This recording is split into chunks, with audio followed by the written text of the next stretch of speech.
Everything has changed and yet nothing has changed. So recently I spoke at an event and I was asked the question about, hey, you've been doing this for a long time, Scott.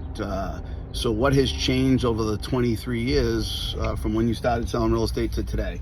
And that was my answer. Everything has changed, yet nothing's changed. What do I mean by that? At the end of the day, the real estate business is about relationships. Relationships are created through conversations. Conversations will create appointments, and appointments will create transactions. That's the natural order of business. Always has been and always will be.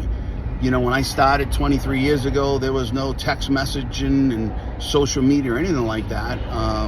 You know, one thing I know, I've never sold a property, listed a house or anything like that from a text or from a private message or from an email. Those actions, by the way, are necessary.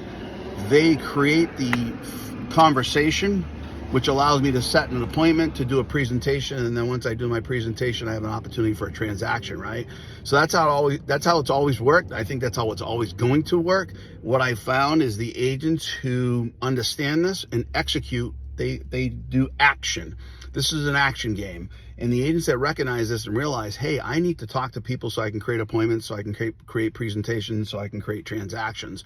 Once they understand that, they do extraordinarily well if they execute, right? The agents that don't do well, they do everything in their power to avoid talking to people.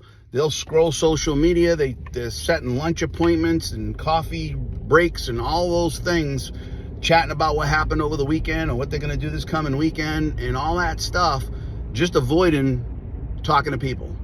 And guess what? That's what the magic is. So if you really want to kill the real estate business, that's what you need to focus on: money-making activities, action, execution. Go out and do it, and you'll kill this business.